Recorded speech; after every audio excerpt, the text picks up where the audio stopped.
welcome back to the next video of Little Scholars. Friends, हम बना रहे हैं आज एक वीडियो जिसके अंदर हम लोग पढ़ने वाले हैं एक नया टॉपिक दैट इज टॉर्क. ठीक है, ये टॉर्क आई थिंक आप लोगों ने कहीं ना कहीं एक टर्म पढ़ी होगी. ठीक है, टॉर्क अभी तक हम लोगों ने जितना पढ़ा है शायद मेरे ख्याल से अगर आप लोगों ने कहीं पर ये टर्म पढ़ी होगी कहीं पे, ठीक है, अगर मुझे ध्यान है तो आई थिंक आप लोगों ने टॉर्क पढ़ा होगा, मोमेंट ऑफ इनर्शिया. पहली चीज जो हमारा रोटेशनल मोशन वाला चैप्टर था फिजिक्स के अंदर क्लास 11th में, सेंटर ऑफ मास वाला, वहां पर कहीं हमने टॉर्क नाम की एक चीज को पढ़ा होगा. ठीक है, तो आज की जो वीडियो रहेगी हमारी, हम सबसे पहले टॉर्क समझने वाले हैं कि टॉर्क होता क्या है. ठीक है, राइट. ये एग्जाम पॉइंट ऑफ व्यू से एक इंपॉर्टेंट वीडियो हो सकता है और कुछ कॉम्पिटेटिव एग्जाम्स के हिसाब से भी इंपॉर्टेंट वीडियो हो सकता है. ठीक है ना, क्योंकि वहां पर टॉर्क से लगे हुए कुछ क्वेश्चंस, टॉर्क से जुड़े हुए कुछ क्वेश्चंस आ सकते हैं, पूछे जा सकते हैं, है ना, तो इंपॉर्टेंट रहेगा. अब बात आती है कि टॉर्क क्या है. अगर कोई बोलता है कि टॉर्क एक फोर्स है तो फिर फोर्स क्या है. अगर फोर्स और टॉर्क एक ही है तो फिर टॉर्क क्यों बोला, फिर फोर्स क्यों नहीं बोल दिया. और अगर दोनों डिफरेंट हैं तो फिर हम वापस से जब भी टॉर्क पढ़ते हैं तो फोर्स की बात क्यों करते हैं. ठीक है, तो आज हम इन सारे जितने भी डाउट्स हैं कि फोर्स क्या है, टॉर्क क्या है, फोर्स और टॉर्क में डिफरेंस क्या है, इन सारी चीजों के बारे में सबसे पहले डिस्कशन करेंगे. और फिर उसके बाद हम लोग एक डाइपोल को जब एक इलेक्ट्रिक फील्ड के अंदर रखेंगे, यूनिफॉर्म और नॉन यूनिफॉर्म, तो देखेंगे कि उसके ऊपर लगने वाला फोर्स जो कि टॉर्क कहलाता है, उसकी मैग्नीट्यूड क्या होता है, वो किस तरीके से होता है, कब उसकी स्टेबल स्टेट होती है, कब उसकी अनस्टेबल स्टेट होती है, कब वो मैक्सिमम लग सकता है, कब वो मिनिमम लग सकता है. इन सारी चीजों के बारे में हम बात करेंगे. ठीक है, लेकिन उससे पहले ये जान लेना जरूरी है कि फोर्स और टॉर्क में डिफरेंस क्या है. ठीक है, तो मैं दोनों टर्म्स यहां लिख रहा हूं और फिर हम इस चीज को समझेंगे कि what is the difference between force and torque. पहली टर्म लिखता हूं फोर्स और दूसरी हम लोग लिखते हैं टॉर्क. ठीक है, अब अंतर क्या है देखो. ये एक ऑब्जेक्ट है, ये यहां रखा हुआ है और मैंने इसको धक्का दिया, ये धक्का दिया, पुश किया, और एक बार मैंने इसको मेरी तरफ खींचा. ठीक है, मैंने इसको धक्का दिया, मैंने इसको मेरी तरफ खींचा. ये पुश करना और पुल करना, ठीक है, that is known as force. तो जनरली पुश और pull is known as force. तो अब बोलो कि टॉर्क क्या है. बोले टॉर्क भी ऐसी कोई चीज है, फोर्स लग रहा है, लेकिन कैसा फोर्स. जब पुश और पुल वाला फोर्स अगर फोर्स कहलाता है, थ्रस्ट कहलाता है परपेंडिकुलर डायरेक्शन वाला, तो फिर टॉर्क वाली चीज को लाने की क्या जरूरत थी और कैसे. ठीक है, अच्छा, फोर्स में तो सिर्फ नेगेटिव पॉजिटिव का डायरेक्शन होता है, हम वेक्टर से तो डिनोट करते ही नहीं कहीं कहीं जगह, है ना. नॉर्मल अगर मैं फोर्स निकालूं that is what, mass into acceleration, या कितना वर्क डन किया. ठीक है, work into displacement is also known as force. ठीक है, डायरेक्शन कंपोनेंट हम लेते हैं. ठीक है ना, कैसे लेते हैं वो देखो. जैसे कोई ऑब्जेक्ट है, उस पे ये एफ फोर्स लग रहा है, तो इस एफ फोर्स के दो कंपोनेंट होंगे, one is cos theta and the second one is sine theta. ठीक है, अब जो ओवरऑल डायरेक्शन है वो ऑब्जेक्ट का इसी डायरेक्शन में होता है, तो हम जो फोर्स का कंपोनेंट लेते हैं वो एफ कॉस थीटा ले लेते हैं. ठीक है, राइट. तो मैंने इसको फोर्स को दो वेक्टर कंपोनेंट में रिजॉल्व कर दिया, इनको जोड़ा तो वापस से वही फोर्स, यानी कि वेक्टर क्वांटिटी. तो व्हाट इज टॉर्क. ठीक है, अब देखो, मैंने इस ऑब्जेक्ट को ऐसे रखा और मैंने इसको रोटेट किया. देखना, अंतर समझना, एक्सिस फिक्स्ड है, बॉडी सिर्फ जो चेंज कर रहा है अपना एंगुलर पोजीशन चेंज कर रहा है. ठीक है, इनिशियल पोजीशन इज फिक्स. अभी तक के फोर्स के अंदर हम जो बात कर रहे थे वो कह रहे थे कि बॉडी की पोजीशन आगे गई, बॉडी की पोजीशन पीछे आई, that is known as force. लेकिन यहां पर हमने क्या करा, ये एक बॉडी इसको हैंग कर दिया एक पॉइंट से, यहां पर एक पॉइंट से हैंग कर दिया, और अब मैं इसको इसके बाद क्या कर रहा हूं, रोटेशन कर रहा हूं। देखो फोर्स लग रहा है, बट वो फोर्स क्या रोटेशन कर रहा है वो समझने की कोशिश करो, ठीक है ना। ये बॉडी यहां थी, हैंग हो रखी थी, ये हमने इसको यूं रोटेट किया, वापस यूं घुमाया, फिर वापस से इधर लिया है रोटेट करके। Initial position is fixed, initial position के अराउंड ये फोर्स लग रहा है। तो एक बार क्या हुआ, ये डायरेक्शन, ये एक डायरेक्शन, ये एक direction, perpendicular, right hand thumb screw rule, ठीक है, ये डायरेक्शन, राइट। अब देखो ये यूं रोटेट कर रहा है, ये ऐसे है, ये यूं रोटेट इनवर्ड, ठीक है, आउटवर्ड। तो यानी कि जब मैं फोर्स लगाऊंगा और उसकी वजह से फिक्स्ड पॉइंट, ये एक फिक्स पॉइंट था, और फिक्स पॉइंट के अराउंड टर्निंग वाली कोई चीज आएगी, टर्निंग, ठीक है, then that particular force on the object is known as, क्या कहलाता है वो फोर्स, वो फोर्स कहलाता है सिंपली टॉर्क, ठीक है। Is that clear? अच्छा, फॉर्मूले में कोई बदलाव नहीं है, कोई भी चेंज नहीं है। जैसे मैं एक सिंपल फोर्स का फॉर्मूला लेता था, तो फोर्स होता था वर्क, कितना वर्क डन हुआ, W F is equal to W into S, ठीक है ना। Force is equal to mass into acceleration, या work done is equal to force into displacement. तो force is equal to work done upon displacement, है ना, जैसा ऐसा कुछ करते थे हम लोग, ठीक है। तो सिंपल यहां पर अगर मैं एक ऑब्जेक्ट लूं, ये इस ऑब्जेक्ट की फिक्स लोकेशन है, और ये आर लेंथ का ऑब्जेक्ट है, और ये यहां से रोटेट कर रहा है फोर्स लगने की वजह से, इस तरीके से, फिर ये ऐसे जाएगा, फिर ये ऐसे रोटेट करेगा फिक्स पॉइंट के अलाउ। तो सपोज करो इससे एस डायरेक्शन में कोई फोर्स लग रहा था आर डिस्टेंस पे, ठीक है, राइट। अब क्या करूंगा, मैं इस फोर्स के दो कंपोनेंट रिजॉल्व करूंगा। पहला कंपोनेंट तो दिस इज एफ पैरेलल, जो इसके पैरेलल डायरेक्शन में होगा, and the second one is F perpendicular, ठीक है, राइट। तो इस केस के अंदर जो हम टॉर्क कैलकुलेट करेंगे, वो टॉर्क क्या होगा, अब वो देखो, torque is equal to, torque को टाउ से डिनोट करते हैं, फोर्स जो कि परपेंडिकुलर डायरेक्शन में लग रहा है, force into force cross distance, ठीक है।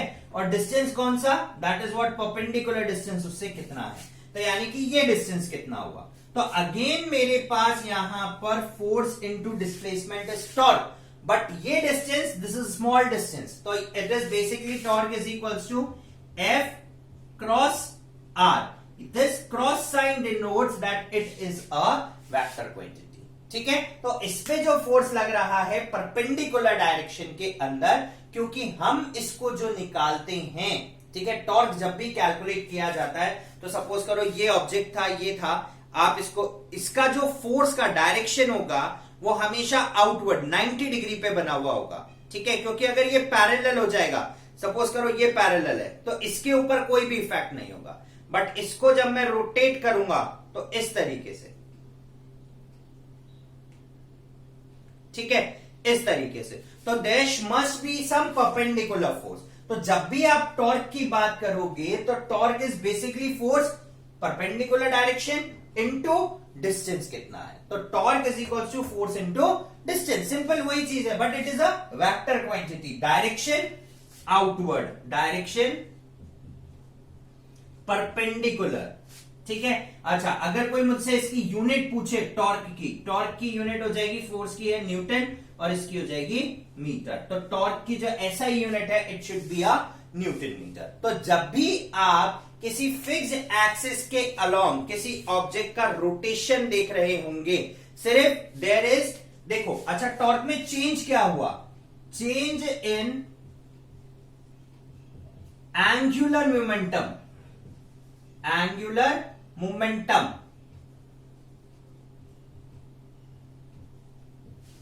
ऑब्जेक्ट का सिर्फ एंगुलर मोमेंटम ही तो चेंज हुआ है, ये एंगल देखो, यही एंगल तो बदल रहा है,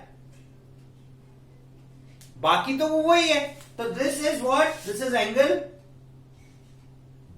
theta. This is what, this is angle theta. तो अब हम इस एंगल थीटा के साथ इसको कैलकुलेट करते हैं। तो basically what, change in angular momentum. Angular momentum को आई थिंक एल से डिनोट करते हैं, तो it is D over D T into L, and L is equals to I omega. ठीक है, this is what, this is torque. तो torque is basically the cross product of force applied perpendicular direction and the distance. ठीक है, that is known as torque. Its SI unit is Newton metre. ठीक है, it is also a change in the angular momentum. तो जब भी object के turning की बात करी जाएगी, we are calculating a force and that force is known as torque. तो whenever there is a push और pull, there is force, and whenever there is a turning of an object around a fixed position, that is known as torque. ठीक है, right. चलिए अब हम क्या करते हैं, इसी टॉर्क चेक करते हैं कि जब हमने एक डाइपोल को रखा एक यूनिफॉर्म इलेक्ट्रिक फील्ड के अंदर, तो उसके ऊपर लगने वाला फोर्स कैसा था और उस डाइपोल का मूवमेंट किस तरीके से हुआ, फील्ड। ठीक है, right. We are calculating this in a uniform electric field. तो मैंने एक इलेक्ट्रिक फील्ड ली, लेफ्ट से राइट की तरफ मूव कर रही थी, और it is uniform. This is uniform electric field. ठीक है, E, its direction is E, है ना। अब क्या करा हमने इसमें हमारे एक ऑब्जेक्ट को रखा। सपोज करो this is a object, this is a small dipole. ठीक है, इस डाइपोल का ये जो एंड पॉइंट है, this is negatively charge and this is positively charge, and there is a short distance 2a। ठीक है, राइट। तो हमने क्या करा, इसमें बनाया एक dipole, this is negatively charge and this is positively charge. ठीक है, and it's distance is 2a। ठीक है, right. It's making an angle of theta with the electric field. It's making an angle of theta with the electric field. ठीक है, theta angle बना रहा होगा ये इलेक्ट्रिक फील्ड के साथ। अब क्या होगा, एक पॉजिटिव चार्ज है, एक नेगेटिव चार्ज है। ठीक है, और 2a का सेपरेशन डिस्टेंस है। अगर मैं इसको इस इलेक्ट्रिक फील्ड के पैरेलल रख दूं, ठीक है, अगर हम इसको इसकी इलेक्ट्रिक फील्ड के पैरेलल रख दें, तो यहां पर इसके ऊपर लगने वाला फोर्स खत्म हो जाएगा। बट जैसे ही मैंने इसको किसी एंगल पे इंक्लाइन किया, इसके ऊपर क्या लगना चालू हो जाएगा, फोर्स लगना चालू हो जाएगा। यानी कि उसका कारण क्या हुआ, कारण हुआ, देखो क्या कारण है उसका, कि मैंने एक इलेक्ट्रिक फील्ड ली यूनिफॉर्म,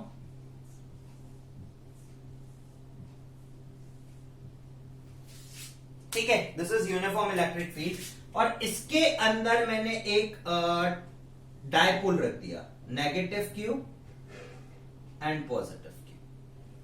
ठीक है, separated by a small distance 2a। ठीक है, अब क्या होगा, किसी एंगल पर इंक्लाइन नहीं है, इट इज पैरेलल, है ना। So this condition is parallel to electric field, this is parallel to electric field. अब इसके ऊपर फोर्स लग रहा होगा आउटवर्ड डायरेक्शन में, and F is equals to Q into E। E electric field थी, इस पे फोर्स लग रहा होगा इधर आउटवर्ड डायरेक्शन में। ठीक है, and it is equal to F into minus का Q इंटू E। तो यानी कि ये एक पॉइंट, इधर पॉजिटिव QE, इधर negative QE, they both are equal and opposite, and there is no angle of inclination between this. ठीक है, यहां पर एंगल ऑफ इंक्लिनेशन है, तो इस पॉइंट पर ये अलग था, इस पॉइंट पर ये अलग है, लोकेशन बदली थोड़ी सी। ठीक है, राइट, थोड़ा सा चेंज आया, है ना। तो अब क्या होगा, अगर मैं नेट इलेक्ट्रिक फील्ड निकालूं, नेट फोर्स, तो F प्लस Q की वजह से प्लस F माइनस Q की वजह से, तो ये हुआ माइनस प्लस का Q इंटू E माइनस का Q into E। So the net force on the object is 0, और once the net force on the object is 0, वो मूवमेंट ही नहीं करेगा, फोर्स ही नहीं लग रहा, तो वो एज इट इज रखा रहेगा। ठीक है, वो क्या करता रहेगा, एज इट इज रखा रहेगा। लेकिन अगर मैंने उसको जैसे किसी एंगल पे इंक्लिनेशन किया, उसके ऊपर लगने वाला फोर्स इस पॉइंट पर और इस पॉइंट पे लगेगा तो माइनस क्यूई और प्लस क्यूई, ठीक है। But the thing which changes is कि दोनों के बीच का डिस्टेंस अलग अलग है, उस वजह से जो नेट फोर्स लग रहा होगा वो ऑटोमेटिकली जीरो नहीं होगा। इस केस में हमने देखा कि net force will be zero. तो अब अगर हम देखें यहां पर तो इसके ऊपर इधर आउटवर्ड डायरेक्शन में इंक्रीजिंग इलेक्ट्रिक फील्ड की तरफ फोर्स लग रहा होगा and F is equals to plus का Q इंटू ई, और इसमें decreasing electric field outward direction में F is equals to minus का Q इंटू ई, ठीक है। Is that clear? अब देखो हम दोनों के बीच का परपेंडिकुलर डिस्टेंस निकालते हैं, ऑब्जेक्ट के बीच का, है ना, फोर्स परपेंडिकुलर डिस्टेंस। ये एक एंगल थीटा था, ये अगर मैं इसी चार्ज को उठा के यहां ले आया तो ये एक परपेंडिकुलर डिस्टेंस है दोनों चार्ज के बीच का। This is basically the perpendicular distance, ठीक है। अब मैं इस परपेंडिकुलर डिस्टेंस की वैल्यू कैलकुलेट कर लेता हूं, ठीक है। ये थीटा है, मुझे ये निकालना है, मुझे ये गिवन है, एंड दिस इज 90 डिग्री, ठीक है। 90 डिग्री हाइपोटेन्यूज और परपेंडिकुलर, तो sine theta is equals to perpendicular upon hypotenuse, ठीक है। One thing, perpendicular is equals to hypotenuse, hypotenuse है मेरे पास 2a और ये क्या हो गया साइन थीटा। तो अब हम लोग इस परपेंडिकुलर डिस्टेंस की वैल्यू क्या ले लेंगे, 2a sine theta. Is that clear? ठीक है ना। So it should B 2a sine theta. तो अब हम इसकी क्या करते हैं, वैल्यू पुट कर देते हैं सिंपली, है ना। तो अब देखो क्या होगा, यहां पर मैंने यहां तो कैलकुलेट करके बताया आपको कि दैट इट इज जीरो। अब इधर कैलकुलेशन करते हैं हम लोग, आई थिंक इसको रब कर देते हैं हम लोग, ठीक है ना। अब यहां पर कैलकुलेट करते हैं, राइट। चलिए, तो यहां कैलकुलेशन कैसे होगी, F net is equals to F due to positive Q plus F due to negative Q, ठीक है। Since it comes out to be plus का QE minus का QE, so net force comes out to be zero, but due to angle of inclination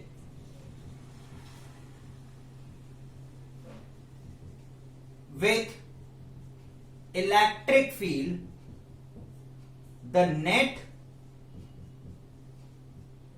dipole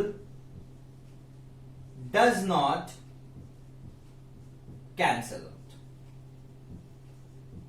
right? The net dipole does not cancel out. ये net dipole क्या होगा, cancel out नहीं होगा, ठीक है। Now what is torque? Torque is basically, torque is equals to force into perpendicular distance between them, ठीक है। And what is force, force की वैल्यू थी मेरे पास torque is equals to, force की वैल्यू थी मेरे पास Q इंटू ई, ठीक है। मैं negative sign positive sign put नहीं कर रहा हूं, that will be depend on direction. This is cross और perpendicular distance is 2a sine theta, ठीक है, right. So we can write like this, Q into 2a and this is what, E sin theta. Then what is Q into 2a? Q into 2a is basically, what is this? Dipole. And the direction of dipole will be from negative towards positive charge. ठीक है, from negative towards positive charge, है ना। तो this is perpendicular direction, है ना। तो हम जब भी इलेक्ट्रिक फील्ड बनाएंगे it should be outward perpendicular direction, making an angle of 90 degree, ठीक है। तो torque is equals to P cross E sine theta, ठीक है, PE साइन थीटा, ठीक है। तो torque is equals to P cross E. Sin theta will give you the perpendicular direction. So it's direction by right hand rule. है ना, इसका direction हम किससे देते हैं, it's direction is given by right hand rule, screw rule, ठीक है ना, स्क्रू रूल जो ऐसे रोटेट होता है, ठीक है, राइट, हम लोगों ने वेक्टर्स के अंदर पढ़ा था स्क्रू रूल। तो torque is equals to, this is what, dipole cross electric field, it is basically the cross product of both the things, ठीक है, राइट। अगर हम इसको एज इट इज सिंपल रखते हैं and we are calculating its maximum and minimum value, so when theta is equals to 0 degree, it means dipole is placed parallel to electric field, electric field के बिल्कुल parallel रखा हुआ है, ठीक है, right. तो ये होगा torque P E sin 0, and what is sin 0 degree? Sin 0 is 0. So overall electric field, torque, the torque acting on this particular dipole is 0. ठीक है, in this case torque minimum या torque is equals to 0. कितने degree पे? when theta is equals to 0 degree, ठीक है, and when theta is equals to 90 degree, यानी कि ये परपेंडिकुलर रखा हुआ है इस तरीके से, इन दैट केस तो ये मैक्सिमम लगना चाहिए क्योंकि इसी डायरेक्शन में, तो torque maximum is equals to PE, this is max, ठीक है। तो this is how we can calculate torque on a particular object, इस तरीके से हम लोग टॉर्क क्या करते हैं, कैलकुलेट करते हैं। So one is stable condition, one is unstable. So in stable conditions and unstable conditions will be different, कि कहां पर वो स्टेबल होता है, कहां अनस्टेबल होता है, ठीक है। अच्छा, इन केस कि this is a uniform electric field, अगर मैं इसको नॉन यूनिफॉर्म इलेक्ट्रिक फील्ड में पुट करूं, ठीक है, then the torque will be different, ठीक है, टॉर्क की कुछ वैल्यू निकलेगी, इलेक्ट्रिक फील्ड इनटू, अब देखिए एक बार इस पोजीशन पे रखा हुआ है, एक बार इस पोजीशन पे रखा हुआ है, दोनों पॉइंट के ऊपर जो इलेक्ट्रिक फील्ड है दैट इज टोटली क्या है, डिफरेंट है। और जब दोनों पॉइंट के ऊपर इलेक्ट्रिक फील्ड डिफरेंट है तो इस पे लगने वाला फोर्स भी दोनों पॉइंट पर क्या हो जाएगा, डिफरेंट हो जाएगा, ठीक है। So the net force will not be equal to 0। तो उस केस में टॉर्क की वैल्यू 0 नहीं होगी। अगर हम इसको लीनियर भी रख दें तो, अगर हम इसको लीनियर भी रख देते हैं तो उस केस में भी यहां पर जो टॉर्क है उसकी वैल्यू 0 नहीं हो सकती। Is that clear? ठीक है, चलिए नेक्स्ट टॉपिक देखते हैं हम लोग, ठीक है। तो नेक्स्ट क्या है, अब वो देखो, इन केस के हम लोगों ने टॉर्क फोर्स कैलकुलेट करते हैं जब हमने किसी डायपोल को पैरेलल टू इलेक्ट्रिक फील्ड रखा। तो सपोज करो when dipole is placed parallel to electric field, ये मेरे पास एक इलेक्ट्रिक फील्ड है और मैं यहां पर एक डायपोल रख रहा हूं, ठीक है ना, राइट। हमने यहां पर एक डायपोल प्लेस किया, सपोज करो इस पोजीशन पे इस डायपोल को प्लेस किया था in the direction of this, ठीक है, this is positive charge and this is negative charge, ठीक है। इस पे जो फोर्स लग रहा होगा इस डायरेक्शन में, and one is anti parallel, ठीक है, ये नेगेटिव ये पॉजिटिव, हमेशा डायरेक्शन नेगेटिव से पॉजिटिव होता है, तो इलेक्ट्रिक फील्ड का भी डायरेक्शन ये रहा और इस डायपोल का डायरेक्शन भी ये रहा। इसमें इलेक्ट्रिक फील्ड का डायरेक्शन इधर है बट इस डायपोल का डायरेक्शन इधर है। तो this is a case of anti parallel, this is a case of anti parallel, ठीक है, and this particularly is a case of parallel, ठीक है। द नेट फोर्स इज 0, ठीक है, if we calculate the net force is 0, but यहां पर अगर हम एक चीज नोट करें कि इस पे लगने वाला जो फोर्स होगा, ठीक है, इस पे लगने वाला जो फोर्स होगा it is in increasing direction of electric field.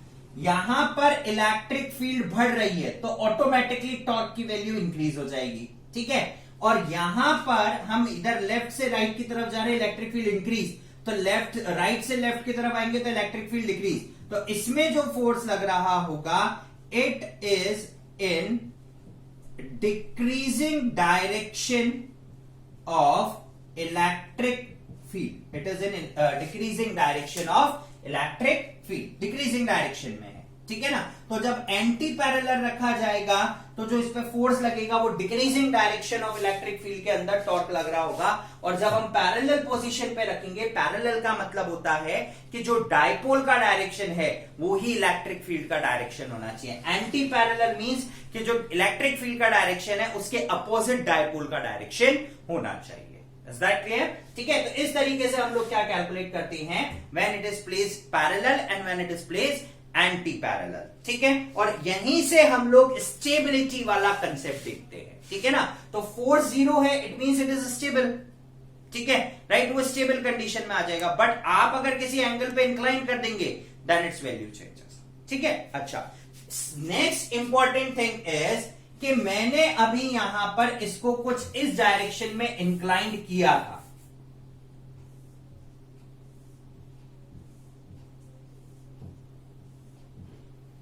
ठीक है, and I am just inclined it this in this direction.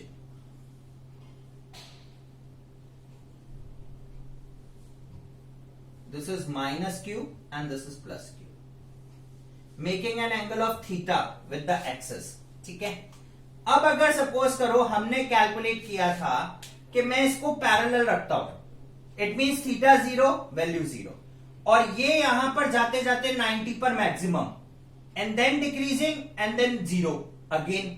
ठीक है, राइट, इसका मतलब क्या हुआ कि जैसे जैसे एंगल चेंज होगा between electric field and this dipole, जैसे जैसे एंगल चेंज होगा तो एक बार तो ये 90 डिग्री तक टॉर्क की वैल्यू इंक्रीज होगी, देन अगेन डिक्रीज हो जाएगी अप टू जीरो।